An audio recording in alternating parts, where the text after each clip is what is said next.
किसान आंदोलन का आज 29वां दिन है और हम आपको बता दें कि आज कांग्रेस के कई दिग्गज नेताओं ने राष्ट्रपति भवन आना था और राष्ट्रपति भवन को लगभग 2 करोड़ किसानों के हस्ताक्षर का ज्ञापन सौंपना था। हम आपको बता दें इसके साथ ही राहुल गांधी और प्रियंका गांधी को पहले दिल्ली पुलिस ने डिटेन कर लिया था, लेकिन फिर उसके बाद राहुल गांधी, गुलाम नबी आज़ाद और अधीर रंजन चौधरी, ये 3 कांग्रेस के बड़े नेता राष्ट्रपति भवन गए और राष्ट्रपति से मुलाकात करी इन्होंने। और इसके साथ ही लगभग 2 करोड़ किसानों ने जो हस्ताक्षर किया उसका ज्ञापन राष्ट्रपति को सौंपा।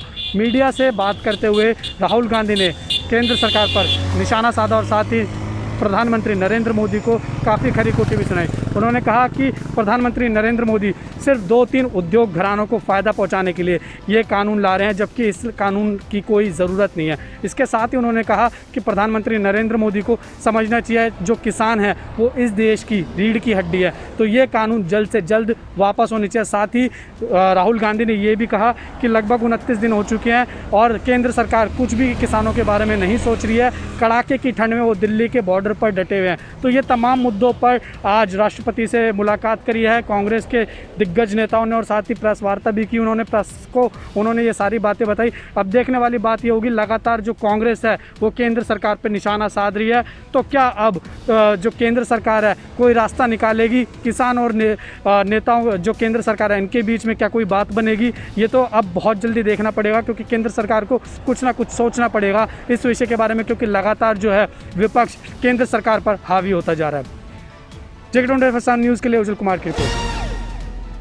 कृषि कानूनों को लेकर आज एक बार फिर से कांग्रेस का पुलिस के साथ संघर्ष देखने को मिला, जहां एक तरफ राहुल गांधी आज राष्ट्रपति से मुलाकात करने राष्ट्रपति भवन पहुंचे, तो वहीं प्रियंका गांधी आज सड़क पर उतरकर विरोध में मार्च करने की कोशिश में हिरासत में ले ली गई। हालांकि बाद में उन्हें छोड़ दिया गया। इन सब के बीच जानना यह जरूरी है कि आखिर आज पूरे दिन हुआ क्या। दरअसल कांग्रेस ने आज राष्ट्रपति भवन जाने के लिए पैदल मार्च का ऐलान किया था, जिसके मद्देनजर दिल्ली पुलिस ने सुरक्षा को चाक चौबंद कर दिया और धारा 144 लगाने की वजह से कांग्रेस का कोई प्रतिनिधिमंडल सड़क पर नहीं उतर पाया। हालांकि राहुल गांधी, राज्यसभा में कांग्रेस नेता गुलाम नबी आज़ाद और लोकसभा में कांग्रेस नेता अधीर रंजन चौधरी ने राष्ट्रपति से मुलाकात की और वो सभी हस्ताक्षर उन्हें सौंपे जो कृषि कानूनों के खिलाफ हस्ताक्षर किए गए थे। इन सब के बीच कल का दिन भी काफ़ी अहम रहने वाला है, क्योंकि कल पूर्व प्रधानमंत्री और बीजेपी के एक तरीके से कह लीजिए जनक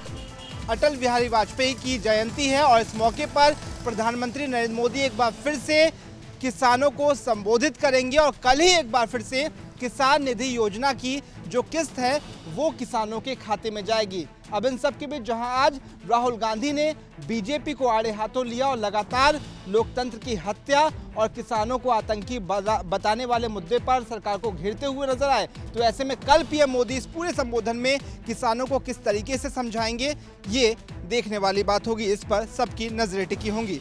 कैमरामैन विजय के साथ रवि श्रीवास्तव, जेके24 न्यूज़, दिल्ली। केंद्र सरकार की तरफ से पारित किए गए खेतीबाड़ी कानूनों को लेकर एक तरफ जहां पर किसानों का प्रदर्शन जारी है, तो वहीं केंद्र सरकार देश के किसानों को समझाने के लिए पोस्टर सामग्री लगातार सोशल मीडिया के जरिए प्रकाशित कर रही है। लेकिन हाल ही के अंदर केंद्र सरकार ने जो एक पोस्टर ट्विटर पर पोस्ट किया है उसको लेकर बवाल खड़ा हो गया है, क्योंकि केंद्र सरकार की तरफ से उस पोस्टर के अंदर जिस किसान की फोटो दिखाई गई है, दरअसल वो पंजाब के होशियारपुर जिले का रहने वाला है और हरप्रीत इस वक्त पंजाब के किसानों के पक्ष में सिंघू बॉर्डर पर केंद्र सरकार के खिलाफ धरना दे रहा है। हरप्रीत सिंह का कहना है कि ये जो फोटो लगाई गई है उसकी बिना परमिशन के लगाई गई है और उसकी ये फोटो 6 से 7 साल पुरानी है और उनका ये भी आरोप है कि वो पूरी तरीके से इन खेतीबाड़ी कानूनों के खिलाफ है और किसी भी तरीके से वो केंद्र सरकार की नीतियों का और खेतीबाड़ी बिलों का समर्थन नहीं करता है। फिलहाल अब इस पोस्टर के ऊपर बवाल होने के बाद बीजेपी ने इस पोस्टर को अपने ट्विटर हैंडल से हटा दिया है, लेकिन सवाल जरूर खड़े हो रहे हैं कि आखिरकार एक किसान की फोटो का इस्तेमाल उसके पूछे बिना कैसे किया गया। कैमरामैन मोहन के साथ मैं नवदीप छाबड़ा, जेके24 न्यूज़, चंडीगढ़। बंगाल के विधानसभा चुनाव के रण में भारतीय जनता पार्टी ममता बनर्जी को योगी मॉडल पर घेरने की तैयारी कर रही है। सुशासन और माफियाओं पर हुई कार्रवाई से लेकर राम मंदिर निर्माण और दीपोत्सव, चाहे वो प्रयागराज में हुआ हो चाहे अयोध्या में हुआ हो, उसको प्रचार प्रसार करके बंगाल के मतदाताओं को लुभाने की कोशिश भारतीय जनता पार्टी करेगी। जिस तरीके से उत्तर प्रदेश में कोरोना काल में प्रवासी मजदूरों के लिए उत्तर प्रदेश की योगी सरकार ने बेहतरीन काम किया है, उसको लेकर भी उत्तर भारतीय लोगों को लुभाने का प्रयास होगा। अब उत्तर प्रदेश के तमाम दिग्गज नेता बंगाल के विधानसभा चुनाव के रण में हुंकार लगाते दिखाई देंगे। वीडियो जर्नलिस्ट जुबेर के साथ संजीव कपासिया, JK 24/7 न्यूज, लखनऊ। उत्तर प्रदेश में पंचायत चुनाव से पहले सरकार मनरेगा मजदूरों की लिस्ट बना रही है जो 365 दिनों में 90 दिन काम करते हैं। इन मजदूरों की लिस्ट बनने के बाद आवास, चिकित्सा, पेंशन जैसी 15 ऐसी योजनाएं हैं जिनका लाभ मिल सकेगा। अब फिलहाल देखना यह होगा पंचायत चुनाव के बाद या फिर पहले ये धरातल पर योजना उतर पाती है, क्या इन मजदूरों को इन योजनाओं का लाभ मिल पाता है या नहीं, फिलहाल आने वाला वक्त ही तय करेगा। कैमरा रियाद के साथ अनूप सिंह, JK 24/7, लखनऊ। किसान आंदोलन का आज 29वां दिन है और लगातार किसान प्रदर्शन कर रहे हैं। दिल्ली से सटी हुई सीमाओं पर किसान एक लंबे समय से रुके हुए हैं और उनके साथ जो संख्या है वो लाखों में है और वो किसान लगातार प्रदर्शन कर रहे हैं। साथ ही साथ सरकार के कृषि कानून के विरोध में लगातार वो अपनी मांग उठा रहे हैं और सरकार से उसको वापस लेने की हुंकार लगा रहे हैं। लेकिन आपको बता दें, सरकार भी कोशिश कर रही है कि सरकार और किसानों के साथ बातचीत स्थापित हो सके। लगातार प्रस्ताव भी भेजे जा रहे हैं, लेकिन अभी भी किसानों और सरकार के बीच में जो संवाद स्थापित करने की कवायद है वो लगातार जारी है। और वहीं दूसरी तरफ अगर देखें तो इस आंदोलन से दिल्ली वालों को भी काफ़ी परेशानियों का सामना करना पड़ रहा है। ट्रैफिक की समस्या, साथ ही साथ महंगाई भी आंदोलन की वजह से दिल्ली में लगातार बढ़ती जा रही है। लेकिन जिसको लेकर सरकार भी अब इस विषय को लेकर बहुत गंभीर हो चुकी है। कोशिश ये है कि इसको लेकर बातचीत बन जाए। लगातार सरकार के तमाम मंत्री भी बैठक कर रहे हैं। हो सकता है आगामी 1-2 दिन में सरकार और किसान के बीच में एक बैठक हो सके। उस बैठक में पता चलेगा कि आखिर कितना सरकार और जो है किसानों के बीच में संवाद स्थापित होता है। वीडियो जर्नलिस्ट प्रमोद गुप्ता के साथ के मोहन मिश्रा, JK 24/7 न्यूज़, दिल्ली। मौसम में लगातार छत्तीसगढ़ में परिवर्तन बना हुआ है। कभी बादल छा रहे हैं तो कभी ठंड पड़ रही है तो कभी हल्की सी गर्मी। इस तरीके से जो मौसम है वो लगातार परिवर्तन हो रहा है। वही मौसम विभाग ने कहा है उत्तर पूर्वी से एक हवा चल रही है, जिसके चलते जो है प्रदेश के कई हिस्सों में जो शीत लहर चल सकती है, जिसके चलते जो प्रदेश में ठंडक है वो बढ़ सकती है। इसके साथ ही लगातार जो छत्तीसगढ़ के कई संभागों हैं, जो पहाड़ी इलाके हैं, वहाँ पर देखा जाए तो लगभग शीतलहर चल रही है और जम करके ठंडी पड़ रही। वहीं हम रायपुर की बात करें तो रायपुर में जिस तरीके से ठंडी पड़नी चाहिए उससे कुछ थोड़ा ठंडी जरूर बढ़ा है, लेकिन लगातार मौसम के चलते जो है रायपुर में भी जो ठंडी जो है वो लगभग सामान्य बना हुआ है। लेकिन मौसम विभाग ने अभी 25 और 26 को शीतलहर चलने की चेतावनी दी है। तो निश्चित ही लगभग 2 दिनों में जो है जो शीतलहर बढ़ने के साथ प्रदेश में जो ठंडी की जो लहर है वो बढ़ सकती है और प्रदेश में जो है ठंड जो है बढ़ सकती है। उत्तराखंड में सत्ताधारी पार्टी बीजेपी धीरे धीरे चुनावी मोड में आते हुए दिखाई देने लगी है।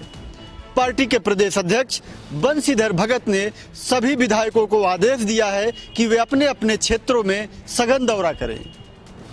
उन्होंने अपने पार्टी विधायकों से कहा है कि वे अपने अपने क्षेत्रों में जाएं और सरकार द्वारा जनहित में किए गए कार्यों के बारे में जनता को बताएं।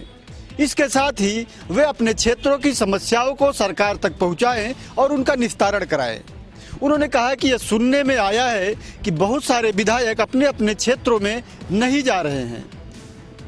बंशीधर भगत ने कहा कि 26 दिसंबर को एक समीक्षा बैठक रखी गई है, जिसमें सभी विधायकों के क्षेत्रीय दौरों के बारे में जानकारी ली जाएगी और उस पर चर्चा की जाएगी। उन्होंने कहा कि वे स्वयं जल्द से जल्द अपने क्षेत्र में ऐसा सघन दौरा शुरू करेंगे। कैमरामैन तिलक शर्मा के साथ JK 24/7 के लिए देहरादून से धीरेन्द्र प्रताप।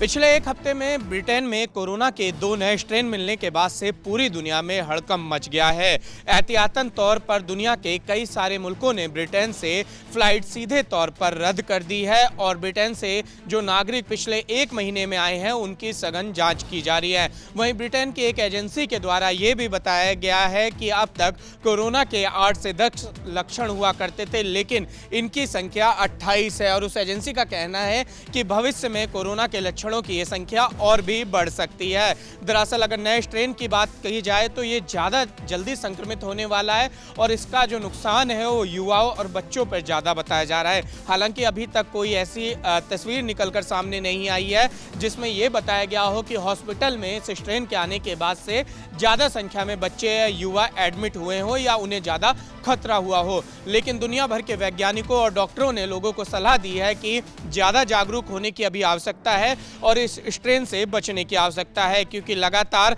वैक्सीनेशन का प्रोग्राम ब्रिटेन में चालू हो चुका है और इसके बाद दुनिया के अलग अलग देशों में भी ये चालू होना है। ऐसे में बेहद कम समय में सतर्क और सुरक्षित रहना बेहद जरूरी है और इस स्ट्रेन के आने के बाद से दुनिया की चिंताएं भी बढ़ गई हैं। वीडियो जर्नलिस्ट विजय ठाकुर के साथ निशांत राय, चेगे 24/7 न्यूज। मंगलवार को मुख्यमंत्री मनोहर लाल खट्टर मेयर पद के उम्मीदवार के लिए जहां चुनाव प्रचार करने पहुंचे तो उसके बाद किसानों ने उनका घेराव किया और जो काले झंडे दिखाए उसको लेकर अब पुलिस प्रशासन ने 13 किसान नेताओं के खिलाफ जो है मुकदमा दर्ज कर लिया है। तो वहीं अब इस पर पूरी राजनीति तेज हो गई है। किसानों को लेकर जहां कांग्रेस लगातार सरकार को घेरने का प्रयास कर रही है, तो वहीं अब किसान नेताओं ने कहा है कि सरकार उनकी आवाज़ को दबाने का प्रयास कर रही है। किसानों पर हुई एफआईआर के बाद किसान नेताओं का कहना है कि सरकार अब किसानों को उनके हक की आवाज़ तक उठाने नहीं देना चाह रही। पुलिस ने ऐसे 13 किसान नेताओं के खिलाफ मुकदमा दर्ज किया है जिसमें कहा जा रहा है कि उन पर जो है हत्या करने तक के आरोप लगाए गए हैं। तो वहीं पुलिस प्रशासन का यह कहना है कि ऐसे 13 नेता चिन्हित किए गए हैं जिन्होंने सीएम के काफिले पर जो है डंडे बरसाने का काम किया है। साथ ही अन्य नेताओं की भी शनाख्त की जा रही है। अब देखना होगा कि आने वाले समय में ये पूरा मामला किस ओर जो है रुख लेता है। सहयोगी राकेश के साथ संदीप गोयल, जेक 24/7 न्यूज़, फरीदाबाद।